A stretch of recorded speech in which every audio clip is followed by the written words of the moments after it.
Rallying, be it at World Championship or British Championship level, is the ultimate test of the resilience of car and driver.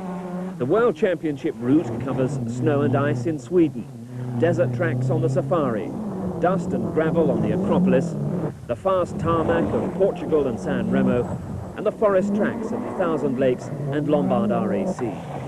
The Shell Oil's British Championship is the classic combination of forest and tarmac that this year came down to a thrilling last round decider.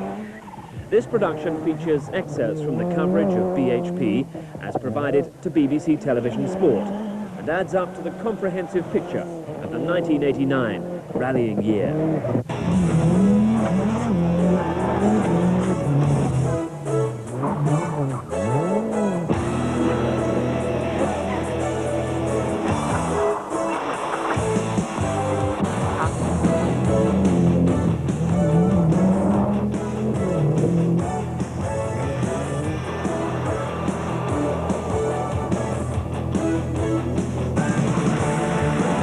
Not much had changed for the opening round. There was Yorkshire mud, snow, ice, last year's winner Pentti Auricola going for victory again, but this time in the showroom class in his Group N Mitsubishi. Jimmy McRae here was once again contesting the top honours in the Ford RS Cosworth. McRae 5 times Open champion, but he'd have Ford opposition from Brooks and Lovell and strong opposition from Toyota. Stage is comparatively firm and fast, and McRae was quick until a mistake viewed from inside the pursuing Vauxhall Astra of Malcolm Wilson.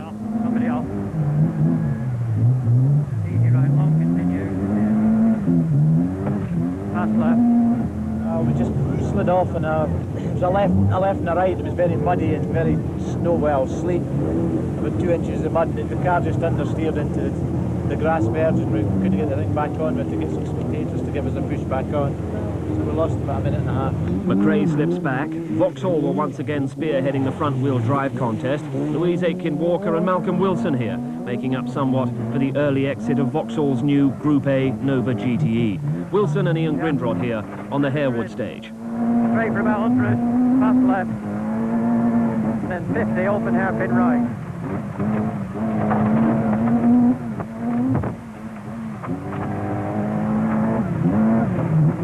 Malcolm Wilson appreciating early on that the Cartel rally stages were better suited to the Fords, and indeed the Toyota Celica GT4 of David Llewellyn that found itself holding a comfortable lead over the Mazda of Torbjörn Edling. Sophisticated engineering on board the Toyota, and it's taken a while to make it reliable in rallying conditions, but Llewellyn seemed on course for a drama-free success.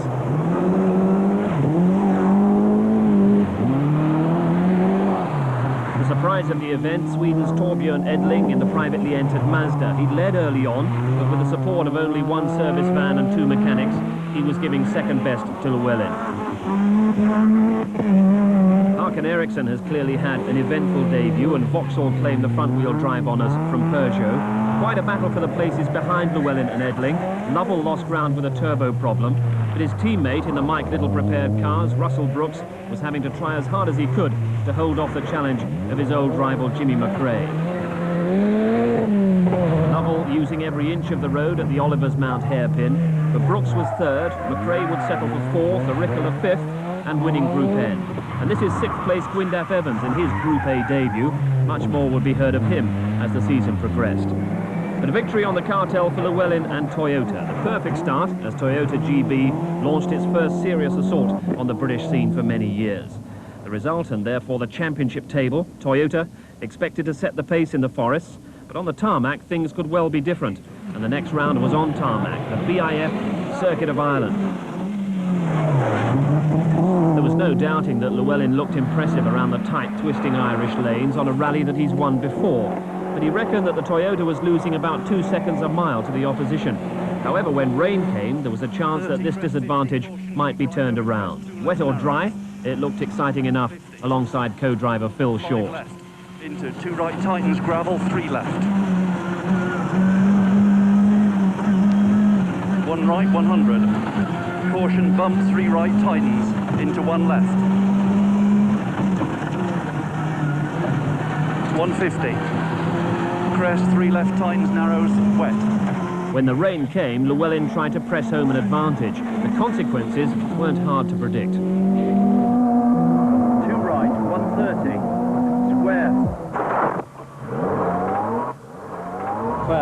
we went into a field basically, and my luck wasn't with us. There was a 4-foot ditch the other side of the hedge, otherwise we just sort of popped over the hedge into the field and out, but there was a 4-foot ditch and we nose-dived into the ditch. And as you can see, it was a bit wet in there. So one distant challenge was removed from the path of Jimmy McRae, the undoubted master of the Circuit of Ireland, going for his 7th win on the event and his 3rd in succession.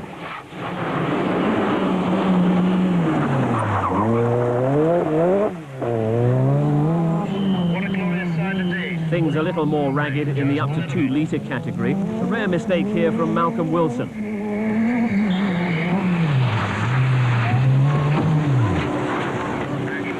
Wilson had been lying 6th, but misjudged the section coming off the cobbles, clouted a metal post, wrecked the suspension, and that allowed teammate Louise Aiken-Walker to claim the front-wheel drive honours.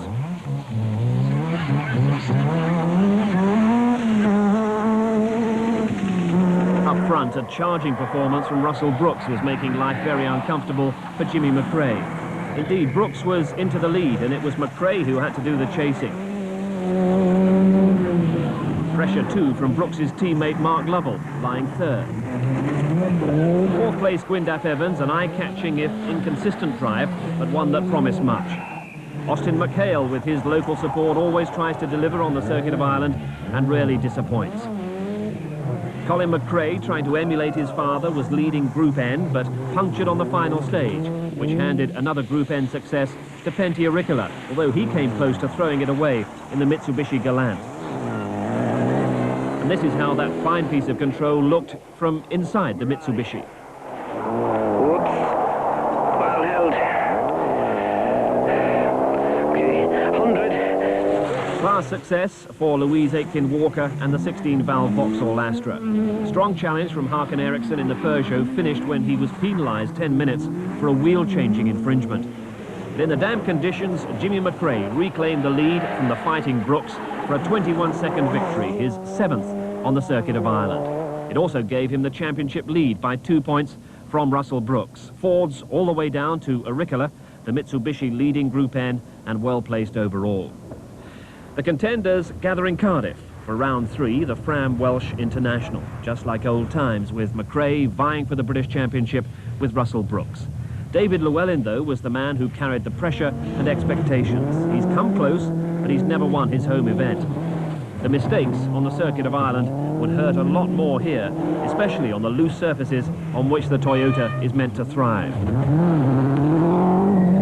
In the Welsh Forest, it was Llewellyn who took the lead early on in a concerted attempt to dominate the opposition. Closest challenge from Brooks, and he was soon nearly a minute behind the flying Toyota, and that despite a completely trouble-free run on very fast stages.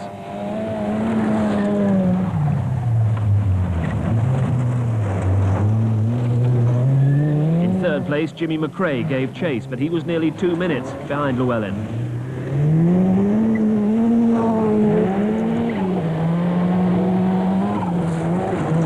There was Mark Lovell, 5th early on, but then out of the rally when he abandoned the Ford Sierra Cosworth in a ditch.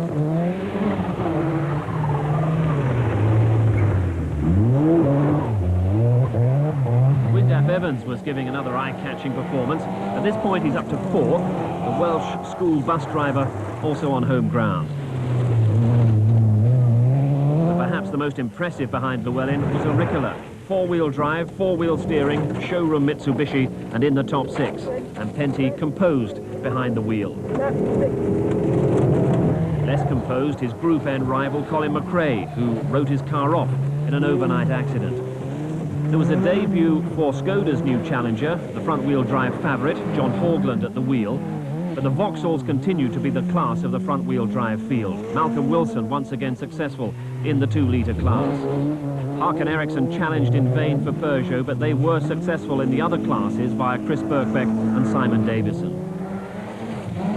But this was the victory that the home crowd wanted. David Llewellyn storming home for the first home victory on the Welsh International since 1966.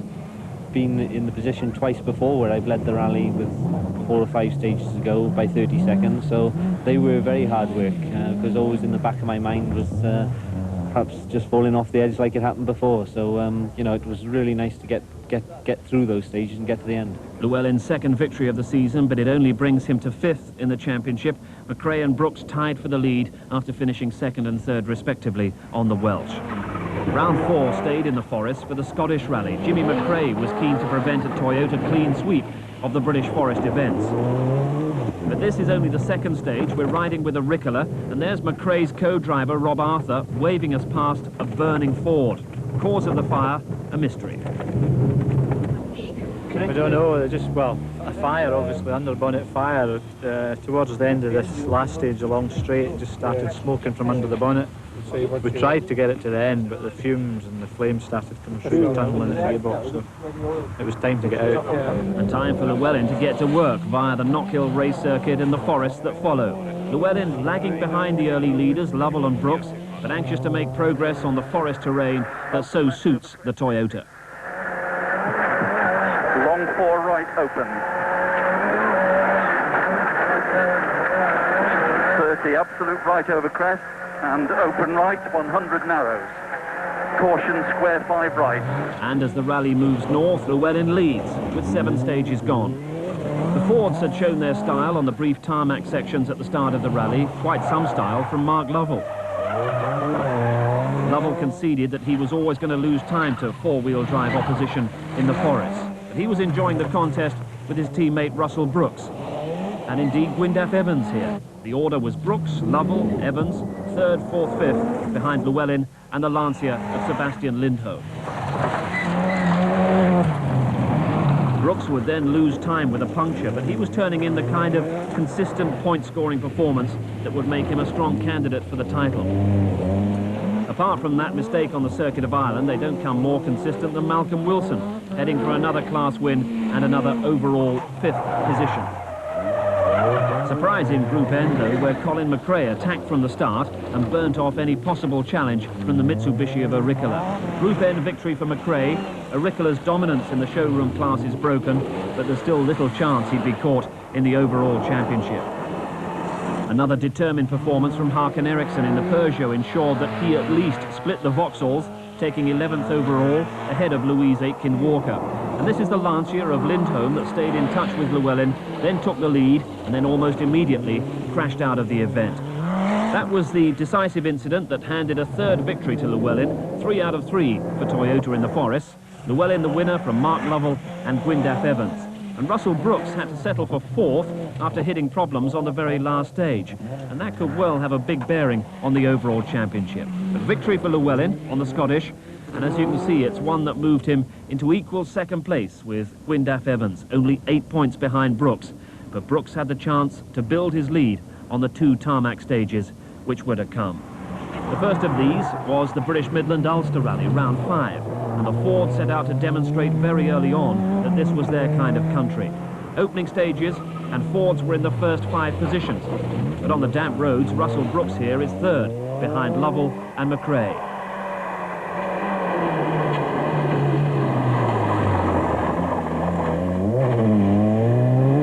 This is Lovell with co-driver Ronan Morgan, and Lovell had adopted his usual tactic of a very spirited attack right from the start.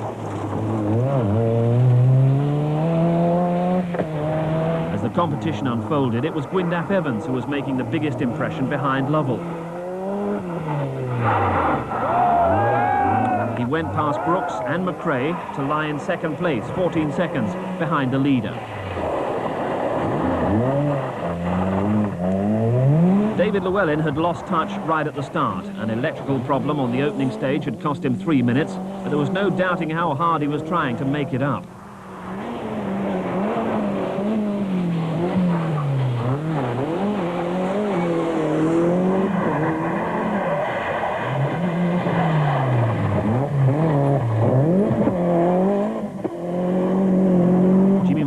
Carrying a few dents and the #1 of the defending Open champion, was having to battle hard. A puncture delay and other mechanical problems wouldn't prevent him carrying on, though, for a top 5 placing. Always a popular sight on the Ulster is Bertie Fisher. The rally uses his Ballina Mallard garage as a service point. It's Spectators helped him back on the stage after he'd gone off, and as a result, Fisher is locked in a battle with the now charging Llewellyn for third and fourth. Behind BMW and Toyota, Peugeot and Vauxhall. Malcolm Wilson struggling this time because of a transmission seizure. So honours in the category go to Harkin Eriksson. Not only a class win for the Peugeot 309, but 6th overall. Unexpected class win also for the Skoda Favorit, going well in the hands of John Haugland. Up front though, gearbox failure for Lovell, turbo failure for Brooks, and Gwyndaf Evans gains his first international victory, a result that threw the climax to the championship wide open. Brooks by 5 from Evans and by 10 from Llewellyn. Scores have to be dropped in the championship, so the advantage possibly lay with Llewellyn, except that the next round, the Tudor Webasto Manx International on the Isle of Man, was on tarmac once again. Gwyndaf Evans with a shot at the title, even though it's his first year in Group A and only his second year in international competition. Russell Brooks, twice a champion before, desperately keen to claim the title again, but knowing that his lack of outright victories counts against him in the points analysis. But he's pushing the car and co-driver Neil Wilson very hard. Bad left opens, medium right, K left and right, and flat right, straight left 100, flat right maybe, tightens over jump 200, easy left tightens over crest 50. Brooks giving it a lot, and he was the early leader, but teammate Mark Lovell was visibly trying harder.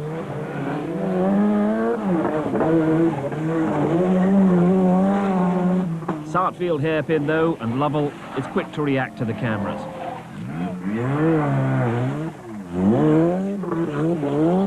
Jimmy McRae takes a little while to dial himself in, and while he does it, his son Colin takes third place ahead of him. Colin McRae getting his first Group A drive in the series. Evans out front early on, then he crashed out of the event on stage 10, at which point David Llewellyn was quite handily placed in fourth, but then came trouble. In fact, a gearbox problem that required a complete transmission change. As the seconds ticked by, Llewellyn and co-driver Phil Shaw knew that not only were their prospects of Manx victory disappearing, but with one round remaining, their championship prospects as a whole were receding. So Evans out, Llewellyn out, and Colin McRae out. That bad landing breaks the differential and spells the end of a spirited Group A debut. Mixed event for Auricola, way down the order, but not low enough to miss being confirmed as Group N champion. But this combination were named stars of the rally, and deservedly so. Dave Metcalf and Nicky Grist in Vauxhall's little Nova GTE. Despite all the bigger, more powerful machinery around them, they came home fourth overall, ahead of Ford Cosworths and Audi Quattros. But while that was happening, Lovell had charged to the front with a splendidly aggressive drive, but his teammate Russell Brooks was the one with the championship chance. So, team orders. Lovell must let Brooks past, which he did with a flourish on the final bend of the final stage. Not the first time Lovell has been the victim of team orders on this event, and he vents his anger on the camera crew.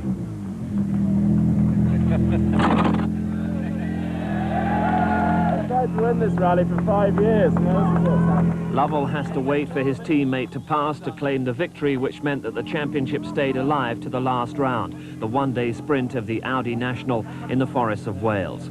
The Isle of Man would confirm Brooks as championship leader, but with only the best scores counting, in fact it was Llewellyn with his hat-trick of forest victories who was in the stronger championship position. Llewellyn was fourth behind Gwyndaf Evans. Even second in the last round behind Brooks would be good enough for Llewellyn, and Brooks wasn't confident. The odds are stacked against us because it's a loose surface rally. As you can see, it's slightly wet, the forests are going to be very greasy, so the advantage is entirely with the four-wheel drive car. What we've got to do is go as hard as possible, and if David has any problems, a puncture or mechanical problem, we've got to be there to capitalise on it. It's in between Russell and myself, and I don't actually have to beat Russell, but I need to be within one place of him. If he gets maximum points, then I need to be second, and I just take the championship from him. But if he comes down the order and comes second, then I've only got to come fourth. So really, it's just keep an eye on Russell, and I think perhaps Gwyndaf, because obviously the Ford cars will be trying to get in between us. If Russell's leading, then obviously they'll be trying to get Ford cars in between us to push me back so he can win the championship. Really, they're ganging up on us, I think. So a 7 a.m. start in Welsh Pool, and then the first of the 11 stages on the loose surfaces that have given Llewellyn so much success this season. No detailed pace notes, so Phil Short gives what guidance he can. It's on like this, medium twisty down the hill.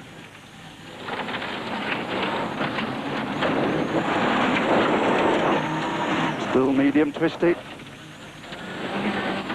Tightens here.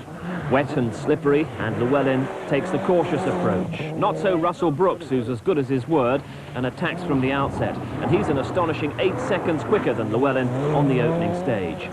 Top-running Fords outnumber the Toyotas 8-2, the second Toyota being that of Graham Middleton.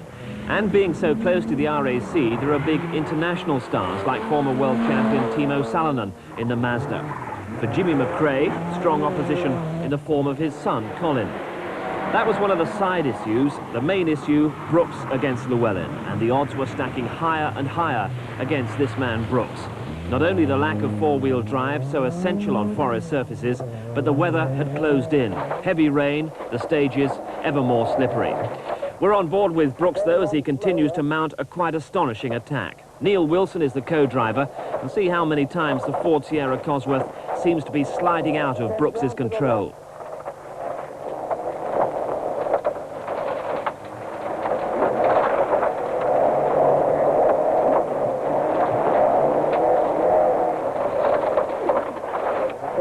To the right.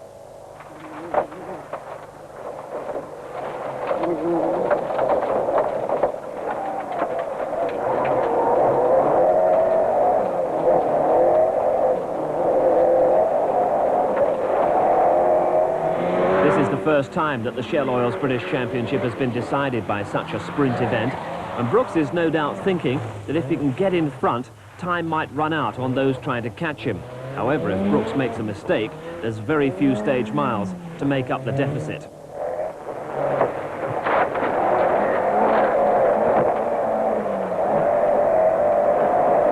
Going to be a very long left.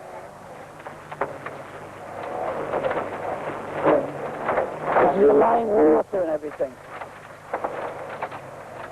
That was one point where Brooks, with his hand wrenched off the wheel, came close to losing the championship. At this pace, there'd be plenty more moments like that.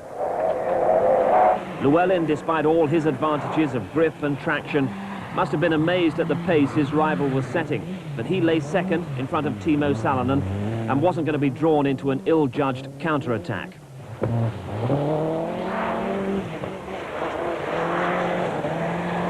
Even so, life on board the Toyota was no more relaxing. Continues fast, twisty, through the logs.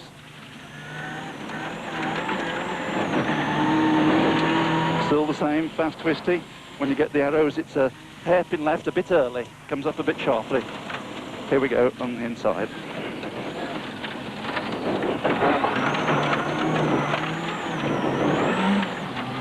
Okay, long, fast right. The Audi Sport Rally with international status for the first time, but drivers like Timo Salonen have been coming to the event for many seasons, gearing themselves up to the kind of conditions they'll face on next month's RAC. Jimmy McRae, winner yet again of the Circuit of Ireland this season, is familiar with these conditions, but he's not so familiar with the close challenge of his son Colin, now pitting himself against his father in equal machinery after proving himself so well in the Group N showroom class. And with 4 stages gone, it was McRae Jr. 4th, McRae Sr. 5th.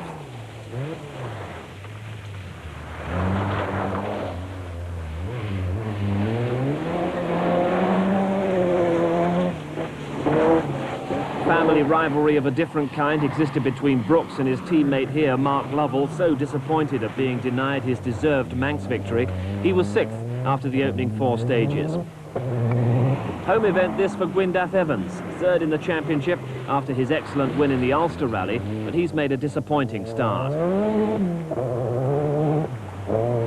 One of the stars of the Manx had been Dave Metcalfe in the little Vauxhall Nova GTE, and Metcalfe was with the front runners up in the top 10 once again. The leading Vauxhall's challenge was Malcolm Wilson in the Astra, although it wasn't a happy start for Wilson losing the best part of a minute after a spin on the opening stage. However, Hakan Eriksson in the Peugeot wasn't able to take advantage in this class battle.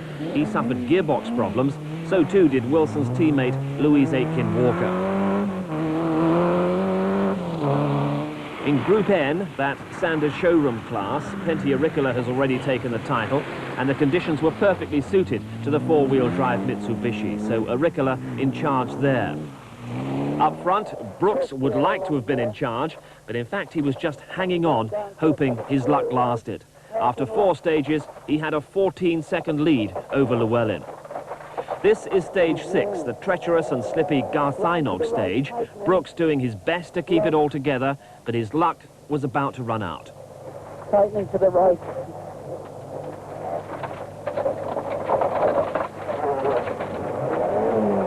The car had come to rest with the rear wheels off the road. I'm pushing, And time was being lost in a big way. So patience was rewarded, and Llewellyn found himself in the lead. 17 seconds his advantage over Timo Salonen's Mazda. It was a full 4 minutes before Brooks could get going again. By then he dropped from 1st to 11th, and the championship chance was gone. A longer event, and there might have been a chance to remount a challenge, but only 5 stages were left, and that was no time for Brooks to make up the leeway.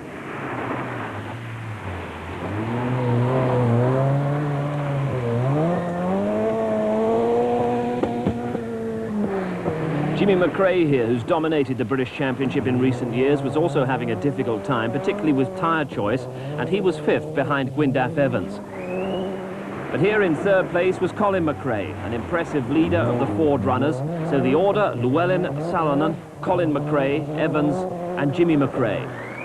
Graham Middleton in the 2nd Toyota dropped down to 6th after a puncture. This is 7th place man Pentti Aurikkala, the leading Group N runner. Behind Aurikkala, Dave Metcalf in the Nova was leading his more powerful Vauxhall teammate Malcolm Wilson. But Wilson here in the 16-valve Astra was climbing up the order after his early problems. Halfway point of the rally, service halt for Toyota, and the smile on the face of David Llewellyn says that everything is going to plan. All Llewellyn had to do really was keep going, and the Toyota mechanics try to ensure there's no problem in that direction. But there's a moment for Llewellyn to reflect on the fortunate developments of the last stage. Russell went off on stage 6 for 4 minutes, so that's eased the pressure a hell of a lot. So, you know, I know it's not really nice to smile, but he was going so quickly that it was either win or go off. And the stages have been very, very tricky. I mean, he must have been sticking his neck out to put up the times he's been putting up. So, obviously, I'm quite happy to be back in the lead again. You were surprised, were you, at his speed this morning? Very surprised. I knew that he'd go quickly on the first 2 because every year he seems to. But then he kept that pace up. And I was very, very surprised on some of the later stages how quick he was going. I mean, he was doing the same times, even quicker than us. And I mean, the conditions just don't suit his car at all. So he must have been driving like a demon, you know. Into service is Brooks. You'd expect him to be angry, to be frustrated, but in fact he's merely philosophical about a brave gamble that didn't pay off. What happened? Just slightly too quick. We slid wide on a corner, didn't actually go off the road. The back wheel was just on very soft mud, and the car just sat on the chassis rail as the wheel spun. Eventually we got 1 spectator there, and that was enough to push us out, but we lost 4 minutes. But there we are. I mean, the only thing we could do on this rally was attempt to beat a four-wheel drive car, which is a very tall order, and we were pushing things absolutely to the limit all the way. 3, 2, 1, go. Well, that's not a tactic that Llewellyn had to use anymore, although there was still one challenge left to him. Coming into the final spectator stages in the town park at Telford, former world champion Timo Salonen had moved into a 2-second lead. Llewellyn was determined to get that back in order to preserve his record of winning all 4 forest rounds. So he did need to mount an attack, but in similar fashion to Brooks, a mistake could cost him the championship.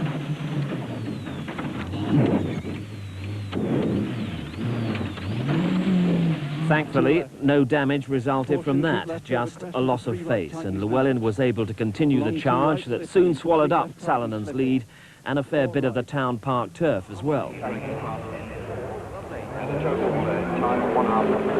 long crest, into 2 left tightens, into turn hairpin right. David Llewellyn and Phil Short en route to victory in the Audi International and victory in the 1989 Shell Oil's British Championship. Second place for Timo Salonen and Mazda, an impressive warm-up run for next month's far more testing Lombard RAC Rally. Colin McRae got third, a notable victory over his experienced father. This is fourth place Gwyndaf Evans, almost 30 seconds ahead of Jimmy McRae in fifth. Sixth place and the second Toyota, that of the already crowned national rally champion Graham Middleton. Behind Middleton it was Pentti Auricola in seventh, and then came the brave but the luckless Russell Brooks in eighth. He was ahead of Malcolm Wilson in the Astra, and there was another excellent top 10 finish from Dave Metcalf in the Little Nova. But the winner and the champion, David Llewellyn with co-driver Phil Short. And this is the result that ensured that Wales, so often the hotbed of the sport, could at last celebrate a homegrown British champion. Well, I'm delighted, of course, to have won the Shell Oil's Open Rally Championship, and on this event, and to win this event just by a couple of seconds from Timo. And don't forget, you know, the Welsh. I mean, that's got to come into it. All in 1 year. I mean, it's great, and I'm absolutely delighted. Where do we go from here, David? Well, the RAC, of course. It's put me obviously in a very good frame of mind for the RAC, and without it being in a championship that I'm competing in, and we can go out there and have a go and try and fly the old flag up high amongst the top runners with a bit of luck. Final championship positions with just the drivers' best scores having been counted. The first 4 there have all claimed Open Championship wins this season, but it could well be that 6th place man Mark Lovell could be another to watch for the RAC.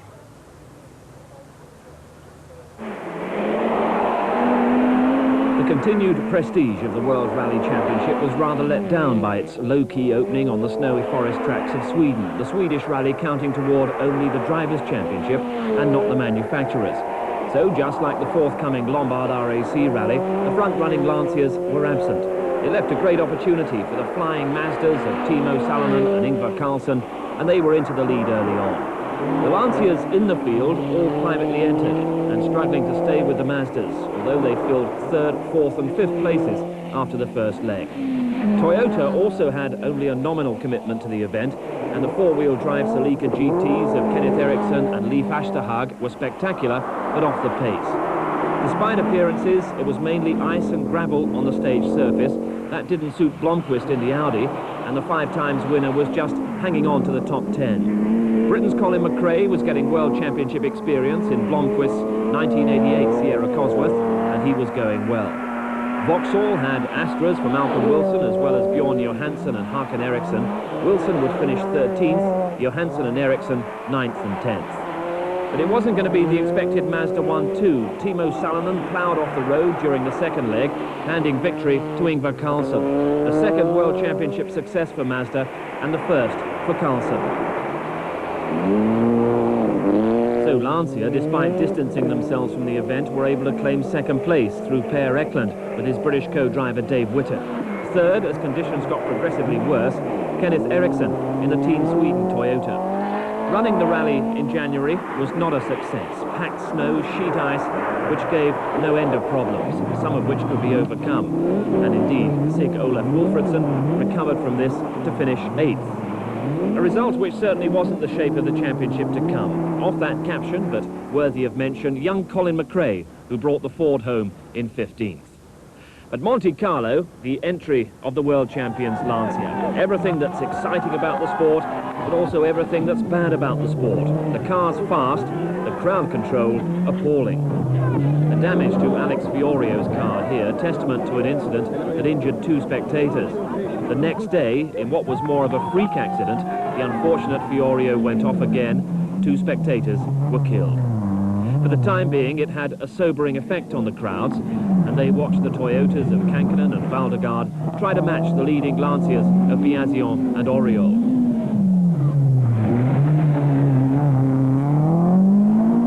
Hannu Mikkola was trying hard for the Swedish winner's Mazda, but the opposition was much stronger here.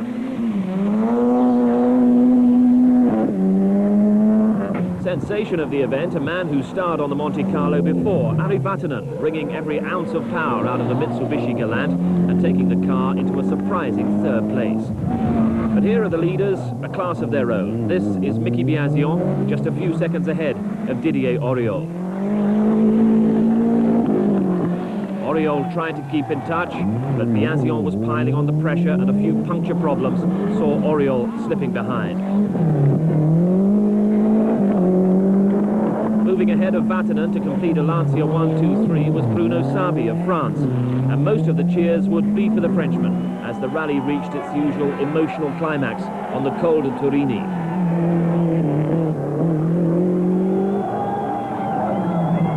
However, Biasion stayed in command to complete a victory by almost 6 minutes over Didier Auriol, with Sabi taking third. A crash had put an end to Vatanen's spectacular drive, so it was Hannu Mikkola in third for Mazda, and fourth for Toyota was Juha Kankkunen. But the Works Lanciers had shown their power. A 1-2-3 success. Biasion now tied after 2 rounds with Ingvar Carlsson of Mazda. And Mazda had chosen to miss the next round, the Portuguese rally. Mind you, Portugal was billed as a showdown between Lancia and Toyota, a showdown that Lancia won in quite overwhelming fashion.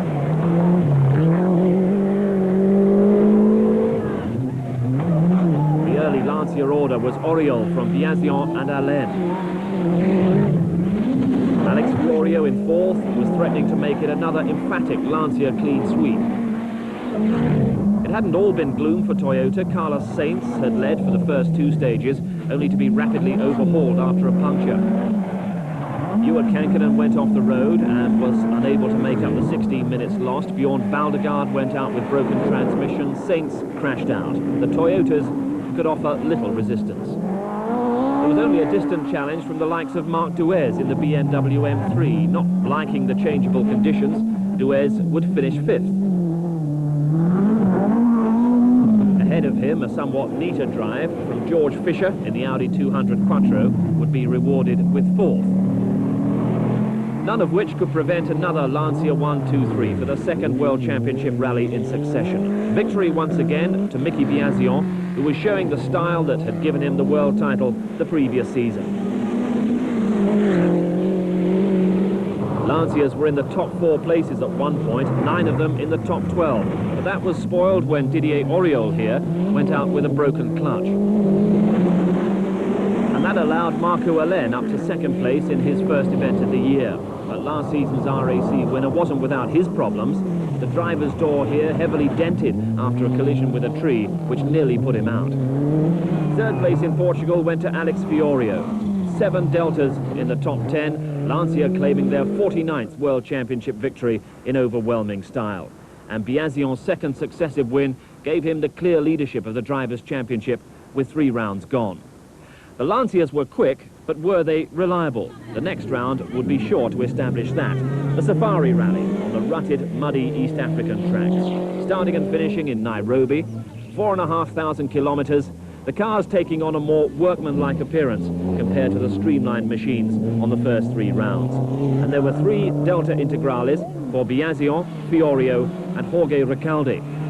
This is Fiorio on his East African debut, but the early leader was Recalde from Biasion. The challenge would come not from Toyota but from Nissan, always strong on the event, and the Kenyan Mike Kirkland would eventually claim 2nd.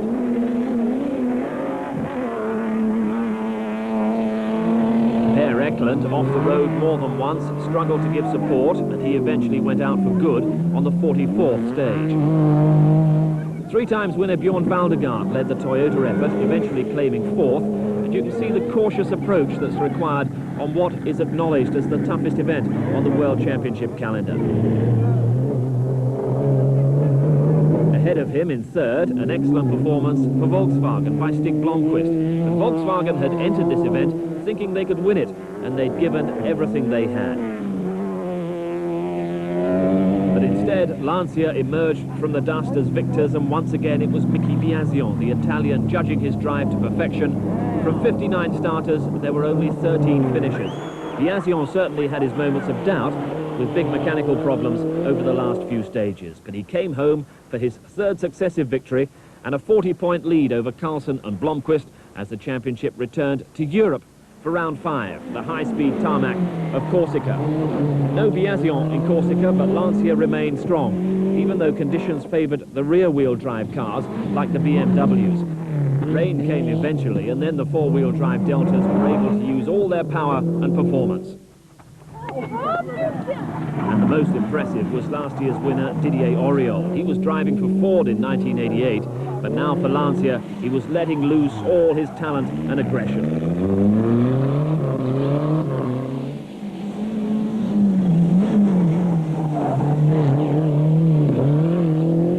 Sabi was one of the less happy Lancia drivers. A misfiring engine left him out of contention, while Auriol built his lead out front.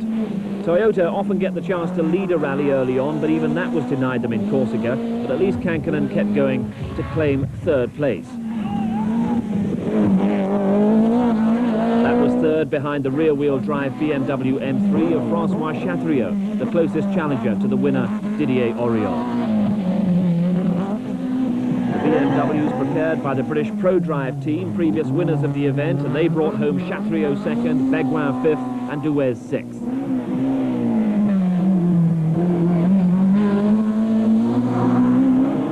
But the weather certainly aided Lancia's four-wheel drive cause. Victory for Auriol on the streets of Ajaccio. And that was enough to move him into 2nd place in the championship, 25 points behind Biasion, who'd return to the fray for the next round. The historic surroundings of Athens, providing a title and a starting point for the Acropolis Rally. An event which would tell a great deal about the strength of Lancia and the challenge of Toyota. Biasion on the left for Lancia, Kenneth Eriksson for Toyota, whose other big hope was former world champion Juha Kankkunen. Big event also for Ari Vatanen and Mitsubishi. And Mitsubishi also for Jimmy McRae and Rob Arthur. So, round 6 of the World Championship. Lancia may have looked unbeatable so far, but waiting in the wings, they had the new 16-valve Integrale. And this event would tell them how urgently it was needed, how swiftly the opposition was closing the gap. And Toyota, via Kenneth Eriksson, took their customary early lead on the opening spectator stages, a lead that wouldn't last very long. Mitsubishi were fielding just about their biggest team, and after their showing on the Monte Carlo, were really beginning to make an impact on the World Championship scene. But the story was Lancia again. Didier Auriol had been out front and then dropped back after colliding with a rock on some of the roughest stages that the World Championship encounters. That enabled Mickey Biasion to hit the front once again to claim his 4th win on his 4th event of the season. Auriol fought back to 2nd ahead of Fiorio in 3rd. Once again, a Lancia 1-2-3. Kankkunen had made a fight of it, really battling Fiorio hard, but then he went out with suspension failure. So too did his well-placed teammate Carlos Sainz. Early leader Kenneth Eriksson went out on stage 12. All in all, a rally that Toyota would want to forget. But it was a very promising event for the Mitsubishi Galant. Vatanen, running in the top 3 for a while, was competitive with the Lancias. Oil loss forced him out on the 22nd stage, but Jimmy McRae kept going for an excellent 4th place in what was a one-off drive with the team. He lost a little time with suspension problems and the loss of turbo boost, but he got the car through to a very good finish. But Biasion stretches his lead to 30 points, and he looked uncatchable at the halfway point of the World Championship season. Entering the second half of the World Rally Championship season, one issue was decided. Lancia were once again champion manufacturers. They'd won every rally the Works team had entered. After 8 rounds, Mickey Biasion's dominant lead remained at 30 points, even though he hadn't competed in Argentina, a rally which was won by Michael Eriksson, once again for Lancia. And that brought the field to one of the most famous events on the World Championship calendar, the Thousand Lakes Rally in Finland, quite similar in character to the forthcoming Lombard RAC, always fast, always very closely fought. Among the manufacturers, it was Japan against Italy. Toyota, Mazda and Mitsubishi ranged against Lancia. And Mitsubishi had new cars and a new driver. Vatanen paired with the Argentina winner, Michael Eriksson. I'm very hopeful for this rally. I have a good feeling for the new Mitsubishi, and Well, I can't tell you so much more. Its handle is very predictable because it's big and slightly heavy, but the good side of that is that it's very stable and doesn't make any nasty moves suddenly. I don't think it's fair to compare the cars. All I can say is I have a good feeling for the new car here now. Flies very well indeed and lands well too. The acrobatic qualities of a car have always been important to Vatanen, and he set about flinging the Mitsubishi around the forests of Finland, 500 kilometers of forest gravel stages. And both he and Ericsson were well placed early on to profit from any Lancia problems, and they soon had them. Definite problem for the Corsica winner Didier Auriol, limping through the stage with collapsed suspension. Problems for Mazda, who'd withdrawn from the championship in order to develop a quality machine fit to beat the best, but more work was needed. Mikola was out after only 5 stages. Now, last year's Thousand Lakes developed into an epic battle between Alain and Kankkunen, and as this year's event settled down, the same pattern emerged. Kankkunen ahead over the swooping, dangerous jumps that so typify the event. But Alain was charging, and he's closed to within 5 seconds. But perhaps the Finns' greatest hero is Vatanen, and he was still in touch in 3rd. But another Toyota was right behind, Carlo Sainz in 4th, in what was building up to be the best contest of the championship. Sainz's Celica showed the heat of the battle. Poised to play what would turn out to be the most important role, Michael Ericsson in 5th, because ahead of him, all was about to fall apart. Kankkunen would be out of the lead when his Toyota caught fire. Marco Alain's bid for victory ended with a blown head gasket. That left Vatanen briefly in the lead, but he went out with a broken crankshaft pulley. So Carlo Sainz disputed the lead with Michael Ericsson. Toyota versus Mitsubishi, and for a while that assumed the same quality as the earlier battle between Kankkunen and Alain. So often the Thousand Lakes is the preserve of the Finnish drivers. To see a Swede contesting the lead with a Spaniard was a rare thing. Here's the Swede, Ericsson, promoted from 5th to 2nd by the extraordinary sequence of events of the previous few stages. Then he took control himself and moved the Mitsubishi past the Toyota and into the lead, but it was still very close. The other challenges were distant. This is the leader's namesake, Kenneth Ericsson, who eventually would get 4th place, but a fair way back. Michael Ericsson had hit the front with 20 stages left. Coming to the end of the 2nd leg, Sainz was hanging on behind and seemingly saving himself for a big effort on the tough final day. Mazda had profited from the problems of others, and Salonen had got up to 3rd. And another Mazda driver, Michael Sundström, had tucked into 4th. But out front, it was Mitsubishi from Toyota. And struggling was the World Championship leader Mickey Biasion in 7th, hampered by turbo problems. But before the end of the day, the main issue was decided. Carlos Sainz, trying just a little too hard, had gone off the stage, rolled the Toyota. He'd kept going, but had lost almost 4 minutes to Ericsson. We roll. We missed 1 second gear then, and we have very bad luck because we roll. And after we have a puncture, and we couldn't take off the spare tire because we hit, and just we lost about 4 minutes. A dozen stages left, completed in relatively untroubled fashion by Michael Ericsson for Mitsubishi's first World Championship success and Ericsson's 2nd successive World Championship victory. The Lancia stranglehold broken. 2nd place for Mazda, Timo Salonen. Carlos Sainz with a Toyota, still flapping bodywork, and he recovered to take 3rd. And the next significant finisher was the 6th place man and World Championship leader, Mickey Biasion. A modest entry then headed down under for the inaugural Australian rally, won by Toyota with Juha Kankkunen. That had no great effect on the World Championship table as the competition headed for the Rally d'Italia, or San Remo, as it's better known. There, attention was focused not only on Biasion clinching what seemed to be an inevitable world title, but also on the competition debut of the newly liveried 16-valve Delta Integralis. A car apiece for Biasion and his teammate Didier Auriol. But for Auriol, it was a painful and almost fatal debut.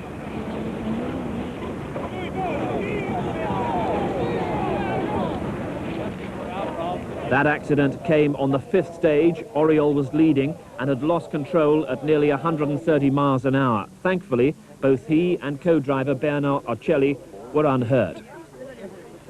Analysis of what happened afterwards seemed to lay blame on the rear suspension, launching the car back into the air after a high-speed jump. From there on, Oriol had no chance, but he'd practiced the stage before, and he was more confused as to what was the cause. I arrive in the jump, and okay, when I have practice, I pass 6 times the stage. It's practically flat. I just remove the gas pedal, very little, and here I arrive flat. I remove, and no, it's not a crash. But okay, it's mistake, yeah? But never I have things, and I can do that here because in practice it's all right, and it's all right. Very bad idea. For Oriol, the event was over. For others, it was just warming up. Lancia led, but in the shape of Alex Fiorio. The son of the Ferrari motorsport boss had taken the lead from Biasion on the 6th stage. Behind Fiorio, 2 charging Toyotas. In second place was Carlos Sainz, anxious to make up for his costly mistake on the Thousand Lakes. And behind Sainz was Kankkunen, who'd also had an early spell in the lead. And then came Biasion. He dropped out of what looked like a strong lead when a tyre virtually rolled completely off the rim. Now he was attacking the leading 3, spurred on by a fanatical crowd, anxious to keep their Italian world champion. Leading 2-wheel drive car, Marc Duez. Unfortunately, the crowd, fanatical as they were able to take avoiding action when Duez made the occasional mistake.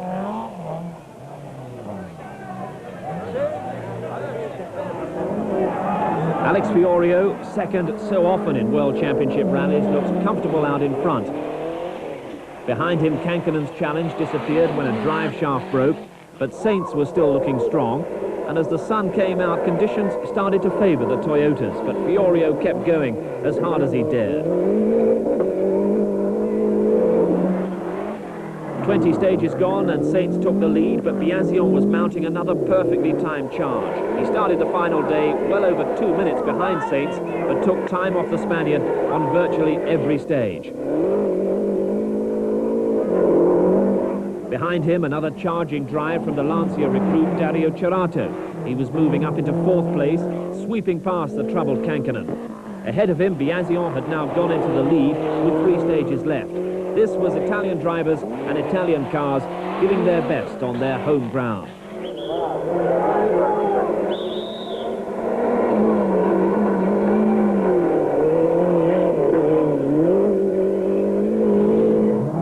A demoralised Sainz saw possible victory turn into 3rd place as Fiorio got past him into 2nd. And Kankkunen, with a catalogue of problems, was hanging on to 4th.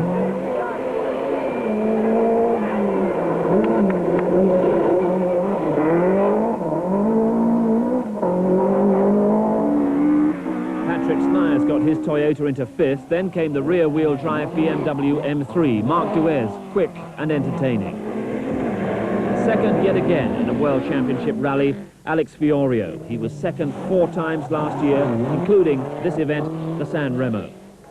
Ahead of him, though, Biasion was hitting mechanical problems on the final run-in, and his margin of victory over Fiorio became a mere 5 seconds.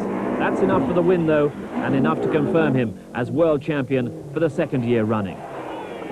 So the Italian Biasion 41 points ahead of Fiorio after 11 rounds, an unbeatable lead, but the championship isn't over.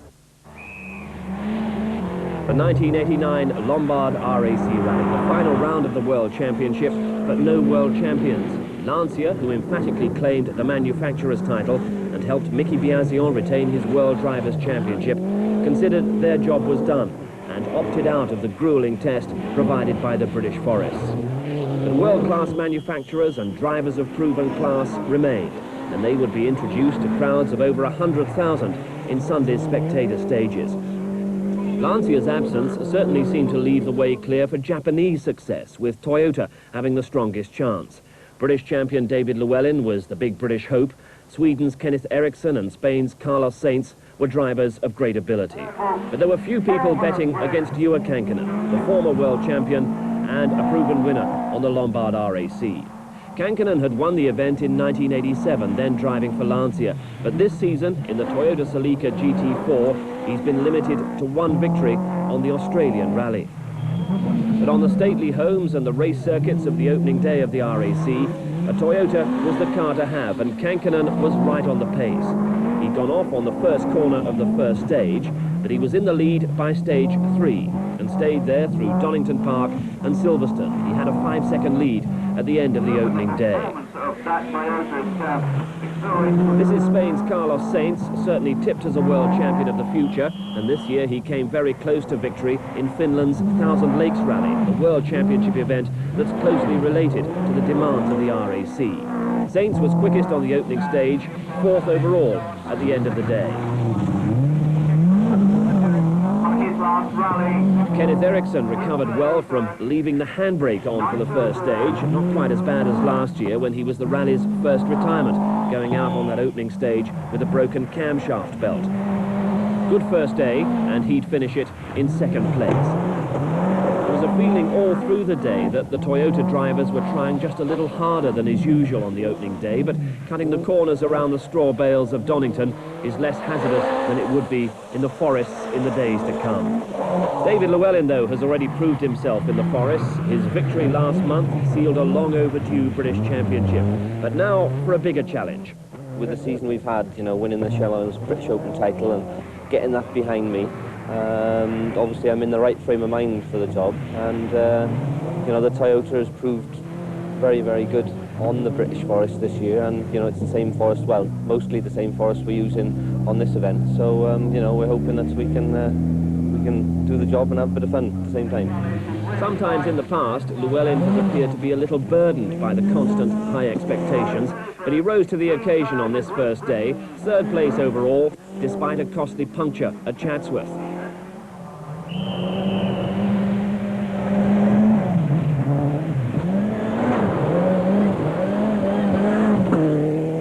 And just look at this for confident car control around the twisting layout at Silverstone.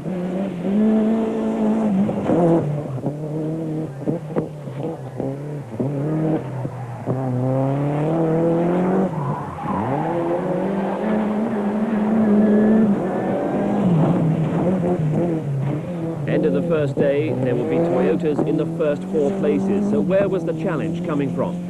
Well, possibly from Mitsubishi with the turbocharged 4-wheel drive, 4-wheel steering Galant. We know all about Pentti Ricola from the British Championship. He was getting his first chance in the Group A car, teammate to Ari Vatanen. Vatanen won the '84 RAC in the Peugeot, the car in which he later had the accident which nearly cost him his life. He's won Paris-Dakar since then, but not a World Championship rally. The Galant could be the car to provide him with that. This very deceptive car, I think, it's big because of the size. It's rather big, which can be a handicap sometimes, but it makes it more stable, and it's quiet also, and people think that the noisy cars are the only fast ones, and in fact it's deceptively fast. By Vatanen's own admission, he wasn't on his best form on the opening day. There were electrical problems which left him short of power, and he was also quick to admit that the driver wasn't firing on all cylinders either. In car with Vatanen and co-driver Bruno Berglund.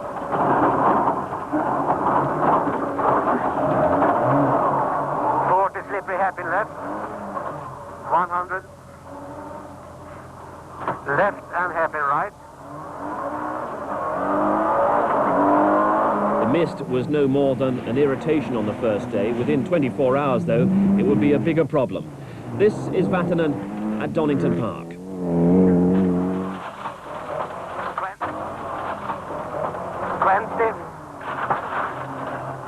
Okay, right, maybe. And double caution left of a brow, into narrow, 8. End of the opening stages, Vatanen was no better than 8th, ragged but entertaining. Pentti Ricola had been given his one-off Group A drive by Mitsubishi as acknowledgement of his fine performance in gaining the Group N title for the manufacturer on the British Championship. He declared himself genuinely excited by the greater power and performance. He's an experienced driver, but with little World Championship involvement outside this event in recent years. He finished 4th in a privately entered Lancia last year, and if he can get to grips with the Galant, he could be a genuine contender. But a Ricola would be 5th at the end of the day.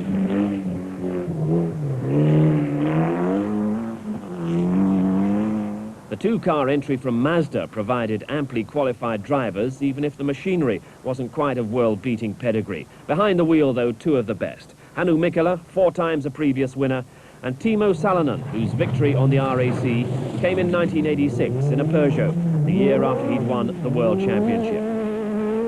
Rally cars looked very different before the rule changes that immediately followed that event. A striking contrast indeed between Salonen's Peugeot of '86 and the four-wheel drive Mazda that he was pinning his hopes on in 1989. The car, rather underpowered, would have its best chance if the weather got cold and the stages were frozen, but that wasn't what they were forecasting. Timo Salonen struggling to keep in touch on day one, and he was 7th overall.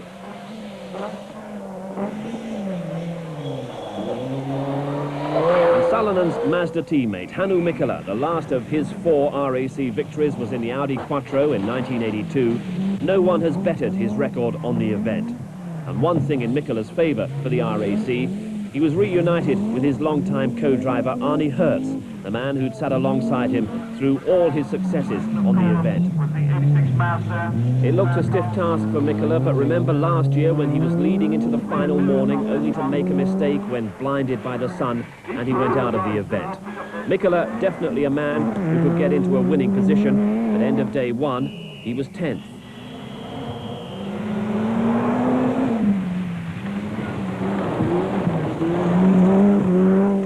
Vauxhall shouldered a large part of the British hopes with 16-valve Astra GTEs for Malcolm Wilson, Britain's only A-seeded driver, and Louise Aitken-Walker, Europe's #1 woman driver. And they also had the potential for springing a surprise with one of the most astonishing cars of the year, the Nova GTE. On the Isle of Man, in the hands of Dave Metcalfe, it came in 4th overall, a car that could maybe achieve something more than just a class win. But the Astras would be the front runners. Wilson, usually the quickest of the Vauxhall drivers, but not by much. His ambition would be a decent top 10 placing and honours in the front-wheel drive contest, in particular against the old rivals Peugeot. Louise Aitken-Walker has had some wretched luck on the RAC in recent years, so a decent finish, her simple ambition, and the team got the drama-free opening day that they wanted. Other British hopes were mainly driving Fords. The McRae family were united under the RED team banner. Jimmy McRae, immensely experienced on the event, but fully aware of the rear-wheel drive car's unsuitability for what was to come. His son Colin enjoyed matching his father's times on the opening day. Colin is quick but unpredictable, not the ideal combination for the RAC. Russell Brooks has so often been Britain's top finisher on the event, and his British Championship performances this season show he's still a driver to be reckoned with. His teammate in the Mike Little prepared cars is Mark Lovell. The McRaes, Brooks and Lovell, as well as other Ford drivers like Wyndham Evans, were all outside the top 10 after the opening day. The Lanciers that were to be seen in the field were privately entered. There was one for the RAC regular Per Eklund, who was 9th. That put him ahead of Argentina's Jorge Recalde. But Audi's Armin Schwartz would go out after a road accident. Peugeot's Hakan Eriksson, another first-day casualty, on what had been a rather strung-out, frustrating opening day. 35 kilometres of stage miles, but as far apart as Chatsworth and Silverstone, Donington and Blenheim. But to come were the Welsh forests, Scotland, the Lake District, and the likes of Kielder. Ewa Kankkunen held a 5-second advantage on a leaderboard dominated by Japanese manufacturers. But the competition had yet to begin in earnest. The Welsh forests, day 2, the start of the genuine action in the 1989 Lombard RAC Rally. The Toyotas had set the pace on the opening day spectator stages, and as the early fog cleared, they remained in charge, but the internal rivalry was fierce. Kankkunen led, but was hounded first by Kenneth Eriksson and then by Carlos Sainz. This is Sainz. Early in the day, he watched Kankkunen and Eriksson swap the top spot. Toward the end of the day, he'd be out front, getting overhauled by Kankkunen. It was quite a battle, and Toyota, so desperate for World Championship success, were already considering the possibility of team orders. But they wouldn't get too confident. Problems for David Llewellyn would remind them how fragile such domination can be. fifth stage of the day, and Llewellyn, the strongest British hope for years, suffered turbo failure and dropped to 77th place. Effectively, his challenge was over. But those were problems for Toyota GB. Toyota Europe were going strong. Kenneth Eriksson surprised a lot of people with his pace. He certainly surprised Kankkunen early on. Mitsubishi continued to offer the strongest challenge to Toyota, but the surprise there was that it was Auricola as much as Vatanen putting the pressure on, most of the time at least. Two fastest times for Penty during the day, and he would finish it fourth behind Kankkunen, Saints and Eriksson. After a lackluster first day, Ari Vatanen was finding his rhythm. Four fastest stage times during the course of this second day. This was more the style of the 1984 Lombard RAC winner. Vatanen going well, but the day had started badly, with a loose nut finding its way into the turbo system of the Mitsubishi. The unit failed, and Vatanen struggled for 3 long stages. But now he was making up for it, and would finish the day well placed in 5th.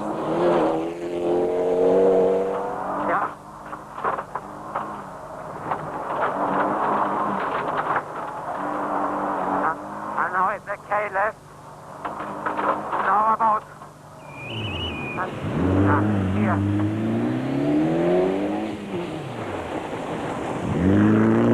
The Mazdas were making consistent progress. Timo Salonen here was right behind Vatanen in 6th place. The lack of power of the Mazda especially noticeable on the tight hairpins. Both Timo and Hannu Mikkola were using their cars from the Thousand Lakes Rally, but by the end of the day, they'd be looking rather different. The adaptations were due to be made to Mikkola's car, looking good up until the 12th stage. And that's where he missed a gear, put the car on its roof, and came out looking like this. In all, Mikkola and Hertz, the most successful combination in RAC rally history, lost a total of 1.5 minutes and dropped down the order to 15th. The privately entered Lanciers filled the 2 places behind Salonen. In 7th was Michael Sundström, and in 8th, Sebastian Lindholm. Then came the Mazda of Ingvar Carlsson and the Lancia of Per Eklund. For a while, Russell Brooks had been the leading British runner, but by the end of the day, that position was taken by 11th placed Malcolm Wilson in a front-wheel drive Astra, underlining the fact that this wasn't a Ford Cosworth event. But the Cosworths battled on, carrying much of the British interest. Jimmy McRae was going safely, but behind him his son Colin McRae, young, exuberant, always prone to a mistake, and he made a big one in Dolgethley, sliding into a ditch, and he left the car in a very sorry state. Russell Brooks, as we said, was leading the British runners, getting up into 9th place, but he was to become the first major British retirement. Brooks, taking part in his 22nd RAC rally, went out of the event after 14 stages. The second Dovey stage, either a piston broke or the turbo broke, we're not quite sure which, but we lost all the oil in the space of 2 or 3 miles, and then obviously the bearings went, so although the car was still drivable, just it wasn't going to go very much further. And that came after the biggest British disappointment of the second day, David Llewellyn. Basically the turbocharger blew and an oil pipe ruptured and all the oil came out of the engine, and I had to fix it, and we lost 17 minutes. That's it basically. Most of the oil had pumped out of the engine, so there was very little oil pressure, and we just had to tickle through sort of 10 miles, and it was painfully slow, like 5 miles an hour, and we lost all that time and all the chance of the win, really. Kankkunen led at the end of a hard day, his biggest concern anticipating the problems. But look at the extra light, it's still, you know, there.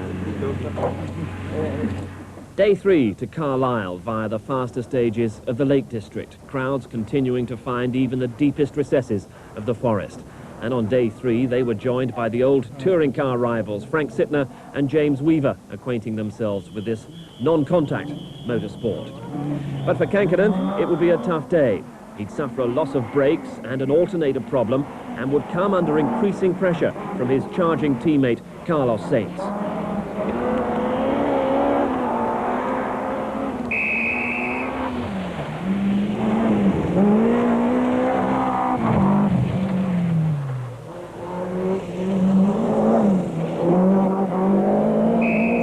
finished the second day just 19 seconds behind Kankkunen, and he beat Kankkunen on 3 of the first 7 stages of this third day and matched him on 2 more. Kenneth Eriksson also was still in touch. He was 29 seconds off Kankkunen's lead after 2 days, and then he got fastest times on the first 2 stages of day 3. Toyotas still seemed to be in control.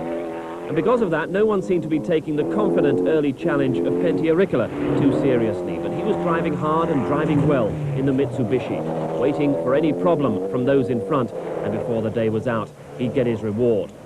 Before that, though, would come a mistake from his teammate, a mistake that virtually ended Vatanen's challenge. Fortunately for Vatanen, he finished the right way up, shaken, but only about 30 seconds lost at this point, but the handling of the car would be drastically affected. This is why it's always a gamble to try and cut corners. Vatanen launched by a tree root, and out of the smashed windows goes all Bruno Berglund's maps and service schedules. But rally spectators are a generous lot, and while Vatanen got on his way, they collected up all the paperwork and returned it to the crew that evening in Carlisle. But the Mitsubishi Galant was now very second-hand. He was losing more time with the obvious handling problems and had dropped behind Salonen and Sundstrom. David Llewellyn still in the rally, but 34th. He comes to the same corner that Vatanen got so wrong. And he makes the same mistake. Saves it from the roll, but the drive shaft is broken, the chassis bent. Llewellyn is out. Very soon the brake problems would catch up with Kankkunen, Saints would lead, and Ricola here would go second. 44 years old, past his best, a talent that had never quite been seen to mature. Well, Pentti was poised to disprove all of that. Kankkunen was only just behind, though, and there were other former world champions set to relaunch an attack. Timo Salonen, by the end of the day, would be 5th. But Sebastian Lindholm, placed 8th after day 2, wouldn't make it to day 4. As evening fell, he went off, becoming a victim of Kielder. Thus, by the end of day 3, Per Eklund would be the top-running Lancia privateer, lying 8th. Eklund, with his aggressive, committed style, he's been rallying for 25 years, was 4th on the RAC in 1985, and always a popular visitor to the British forests. But one of the star drivers and star cars of the day was Malcolm Wilson in the 16-valve Astra GTE. Definitely the right conditions for the front-wheel drive Astra. Wilson would be 10th at the end of a day in which he was consistently matching the pace of the more powerful entrants around him. The British Ford drivers in Wilson's wake, Jimmy McRae, 38 seconds back at the end of the day. And in 13th place, behind Hannu Mikkola, Gwyndaf Evans. And through Grisdale, Evans commented that he'd never driven such a challenging stage, nor had he driven in front of such large and enthusiastic crowds. Crowds enjoy seeing spectacular attacking driving. Mark Lovell usually provides that, but he was back in 16th. And Lovell's missing rear window was an illustration of a quite adventurous day.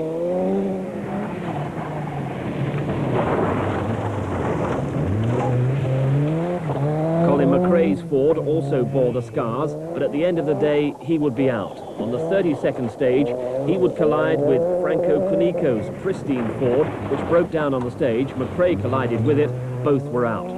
Still flying, Dave Metcalf's Nova. It looked fast, and there were unlikely rumours that Metcalf had scored a fastest stage time.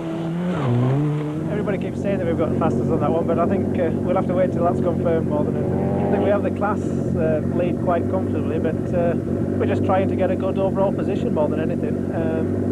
So we're just going hard all the time, just to keep everybody who's behind us, who's trying to make advances on the little Nova behind. The day would merge into the night in Kielder Forest, where Toyota's confidence was shaken by the loss of Kankkunen's lead and the growing pressure of Ricola on Saints.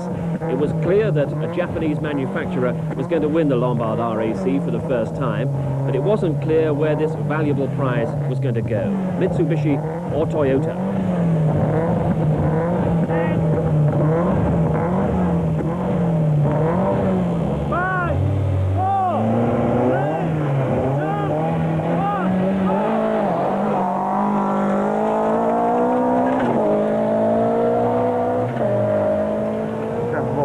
the time normally. Really? Because I think the car is working very well, so it's easy to be relaxed. Team is working well, so it's now down to me, and I'm very happy.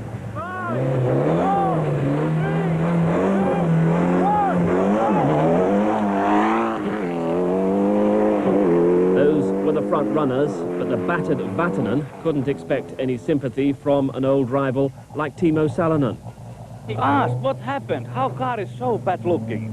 It's like your car normally, Timo. No, I never see so bad car. I just cut the corner, Timo. I should not cut the corners. I learned it from you.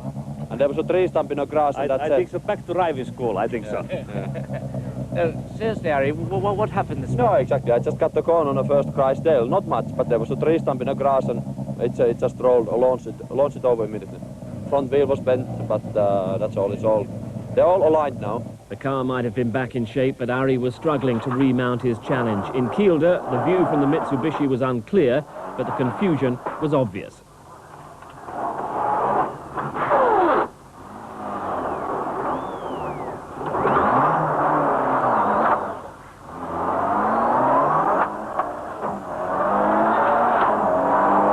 Vatanen back in 7th place, but his teammate had split the Toyotas with 2 days left. Auricola 30 seconds ahead of Kankkunen, a minute 36 behind the leader, Carlo Sainz. And the pressure on Sainz for the 10 stages of the 4th day. More action in Scotland, more action in Kielder. He'd never been in such a position before, he'd never won a World Championship rally, and behind, Auricola was getting faster and faster. In fact, Auricola was fastest on 9 of the day's 10 stages. An astonishing performance that cut Sainz's lead to just 31 seconds. Toyota had hoped that behind him Kankkunen could put on the pressure, but he went off as soon as he tried to attack. So when the day finished, Sainz was still ahead, but Toyota spirits were gloomy. They couldn't see a way of fending off the charging Auricola, and Sainz certainly wasn't wearing the expression of a man poised for a famous victory. By contrast, the rally art mechanics around the Mitsubishi were buzzing, and their man was confident for the final day. It shouldn't be any problem tomorrow unless Toyota finds something special. Our car is working very well, and I know some of the Yorkshire stages quite well, and I don't think Carlos knows them so well, so it should be okay. So the last act in the Yorkshire forests. Sainz desperately defending his 31-second lead, and Toyota had drafted in Phil Short, David Llewellyn's co-driver, to help with maps and try and give Sainz every chance on this decisive day. But Auricola maintained the attack, and the gap was down to 22 seconds. A battle to the end in front of huge crowds, considering that many of these forest spectators have to walk 2 or 3 miles from the nearest car parking. And they witnessed a heartbreaking finale for Sainz, a triumphant one for Auricola. 2 stages left, and Sainz would be in tears after a drive shaft failure left him limping out of the stage. Ironically, it was a new drive shaft fitted earlier in the day as a precaution against failure. So the first victory on a World Championship rally wasn't going to go to the young charger from Spain, but the workmanlike Finn from Henley. Pentti Auricola calm and controlled, knowing victory was his. Another casualty of these closing stages will be Per Eklund, out from 8th place after gearbox failure in the Lancia Delta. One final spectator stage for Auricola on the British Steel Complex at Humberside, including a water splash to be treated with caution. In recent weeks, we've seen Pentti perhaps struggling to adapt to new machinery in the Mobile One Rally Challenge, the Toyota included. But one opportunity in the Group A Mitsubishi has been grasped in famous style. Pentti Auricola and co-driver Ronan McNamee. Others now, with little to lose, could attack the water splash more directly. Carlos Sainz having to settle for 2nd, but it won't be long before we see the man who was once set for a soccer career with Real Madrid claiming a World Rally Championship victory.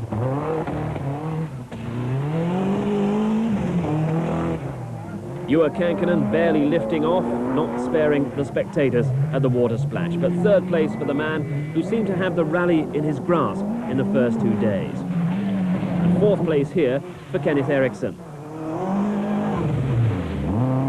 And Ari Vatanen, many people's favourite for victory if the Toyotas failed, but he'd had his adventures and no one was happier than Ari to see victory go to an old rival and near neighbour in Berkshire, Pentti Aurikkala. Driver's eye view of the water splash there, and a driver's eye view of the subsequent problems the water splash can provide.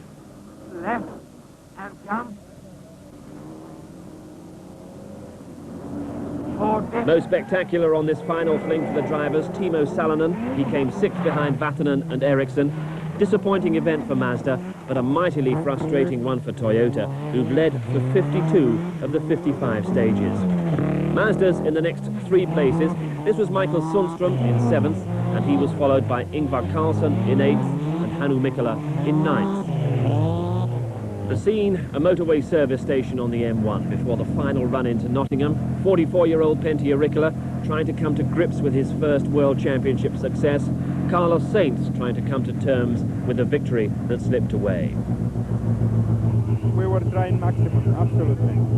Which is all you could ask for as Sainz looked across to the triumphant combination. Ireland's Ronan McNamee among the best co-drivers around, and the Mitsubishi Galant, a car that lived up to expectations. Fantastic over day, bro, and it's just an incredible enjoyment when you drive a car which does what you want to do it, and it's an unbelievable feeling. The cheers weren't only for Aurikkala, but for Malcolm Wilson, who got home in the top 10, making up for Dave Metcalf's late exit in the Nova. And for Gwyndaf Evans, who followed Wilson home in 11th. That's how the two-wheel drive battle resolved itself, the front-wheel drive Astra giving Wilson what was an unexpected best British finish. I didn't think before the start that it would have been possible to actually be the first two-wheel drive car, but I think as per usual, the whole team and the Astras just performed impeccably, just like it has done on the previous World Championship event this year. We haven't had any problems at all with the car. The whole thing has just run perfectly for us. Perfect for Pentti as well. As he drove up the winner's ramp, he triggered a switch which turned on the Nottingham Christmas lights and sparked new life into a career that most people thought